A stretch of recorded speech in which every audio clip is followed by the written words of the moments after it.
Hi hello welcome to our channel. ఈరోజు నా recipe టమాటా నిల్వ పచ్చడి. ఇలా కనుక టమాటా పచ్చడి చేసుకున్నారంటే 6 మంత్స్ వరకు నిల్వ ఉంటుంది, ఫ్రెష్గా ఉంటుంది, చాలా బాగుంటుంది అండ్ ఈజీ ప్రాసెస్ అన్నమాట. ఎండబెట్టే పని లేదు, ఎక్కువ టైం తీసుకునే పని కూడా లేదండి. చాలా తక్కువ టైంలోని టమాటా పచ్చడి అయితే చేసుకోవచ్చు. ఇప్పుడు మనకు టమాటా ధరలు చాలా తక్కువగా ఉన్నాయి కదా, సో మీరు కూడా ఒకసారి ట్రై చేయండి. చాలా టేస్టీగా ఉంటుంది. వేడి వేడనంలోకి అయితే చాలా బాగుంటుంది. వీడియో స్కిప్ చేయొద్దండి. ఇప్పుడు ప్రాసెస్లోకి వెళ్దాం. ఒక స్టవ్ ఆన్ చేసుకుని ఒక కడాయి పెట్టుకోవాలి. ఇందులోకి ఆవాలు ఒక టూ టేబుల్ స్పూన్ తీసుకోవాలి. ఒక టేబుల్ స్పూన్ మెంతులు కూడా తీసేసుకోవాలి. మీరు టమాటా క్వాంటిటీని బట్టి ఈ ఆవాలు మెంతులు అయితే వేసుకోవాల్సి ఉంటుందండి. మెంతులు మరీ ఎక్కువ వేసుకోవద్దండి, చేదొచ్చే ఛాన్సెస్ ఉంటుంది. ఇప్పుడు నేను 1 కేజీ టమాటాలకు మాత్రమే ఈ క్వాంటిటీతో తీసుకుంటున్నానండి ఆవాలు. ఇవంతా ఈ టమాటా అంతా 1 కేజీ కదా, ఈ టమాటాను బాగా కడిగేసి ఒక హాఫ్ అన్ అవర్ బాగా ఆరబెట్టుకోవాలండి. ఒక పొడి క్లాత్ తీసుకొని బాగా నీట్గా తుడిచేసి ఒక హాఫ్ అన్ అవర్ ఆరబెట్టుకున్న తర్వాత ఇలా టమాటాలు అయితే కట్ చేసుకోవాలి. ఇలా టమాటాలు కట్ చేసి పక్కన పెట్టేసుకోవాలి. ఈ టమాటాల మీద అస్సలు తడి ఉండకూడదండి, అది ఫస్ట్ మీరు గమనించుకోండి. సో ఇలా తడి లేకోకుండా ఇలా కట్ చేసి ఒక గిన్నెలోకి వేసేసుకోవాలి. ఇప్పుడు స్టవ్ ఆన్ చేసుకుని ఒక కడాయి పెట్టుకోవాలి. ఇందులోకైతే నేను కొలతల ప్రకారంగా 5 కప్స్ టమాటా ముక్కల్ని యాడ్ చేస్తున్నాను.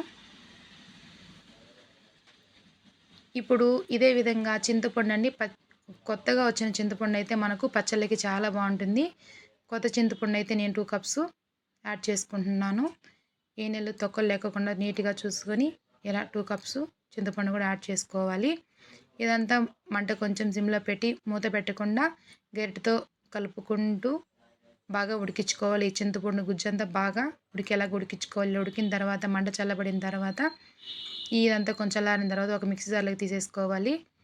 ఒక మిక్సీలోకి వేసేసుకునేసి ఇప్పుడు ఈ టమాటా పచ్చడికి కావాల్సిన విధంగా కారం 1 కప్పు, మనము మిక్సీ చేసి పక్కన పెట్టుకున్న ఈ పొడి ఆవాలు మెంతుల పొడి కూడా ఇలా వేసేసుకోవాలి. సాల్ట్ 1 కప్పు వేసుకుంటున్నాను. చెప్పాను కదా 1 కేజీ టమాటాకి ఇలా వేసుకున్నాను. ఇలా మెత్తటి పేస్ట్ లాగా చేసి పక్కన పెట్టేసుకోవాలి. ఇప్పుడు స్టవ్ ఆన్ చేసుకొని 1.5 కప్పు ఆయిల్ యాడ్ చేసుకోవాలి. మనకు ఈ పచ్చడికి అయితే ఆయిల్ కొంచెం ఎక్కువే పడుతుందండి. ఇందులోకి 1 టేబుల్ స్పూన్ జీలకర్ర, 1 టేబుల్ స్పూన్ ఆవాలు వేసుకోవాలి. ఆవాలు జీలకర్ర బాగా వేయించుకోవాలి. ఇలా వేగిన తర్వాతే మనము మిగిలినవి యాడ్ చేయాల్సి ఉంటుంది. ఇవి బాగా వేగితేనే మనకు పచ్చడి తినేదానికి చాలా టేస్టీగా బాగుంటుందని. ఇప్పుడు పొట్టు తీసిన వెల్లుల్లి కూడా ఒక 10 ఇలా వేసుకోవాలి. 4 ఎండుమిరపకాయలు కూడా ఇలా వేసుకోవాలి. ఒక 2 రెమ్మల కరివేపాకు ఫ్రెష్గా ఉన్నది ఇలా తీసి వేసుకోవాలి.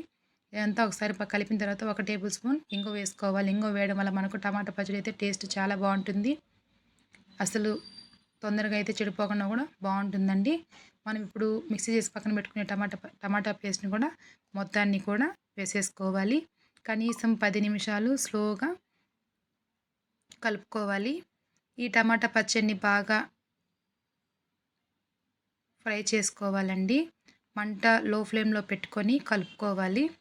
పచ్చడికి ఆయిల్ కొంచెం ఎక్కువే పడుతుంది. ఆయిల్ తేలుతుండాలి బాగా పైకి, అప్పుడే మనకు నిల్వ ఉంటుంది. అలా కాకుండా డ్రైగా ఉంటే పచ్చడి ఎక్కువ రోజులు నిల్వ ఉండదు.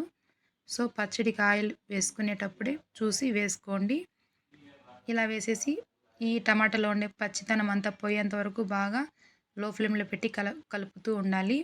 ఇలా కలిపిన తర్వాత స్టవ్ ఆపేసేసి ఇదంతా చల్లారిన తర్వాత ఒక గాజు సీసాలో కానీ ఇలా సర్వ్ చేసుకోవాలండి. ఎక్కువ రోజులు నిల్వ ఉంటుంది.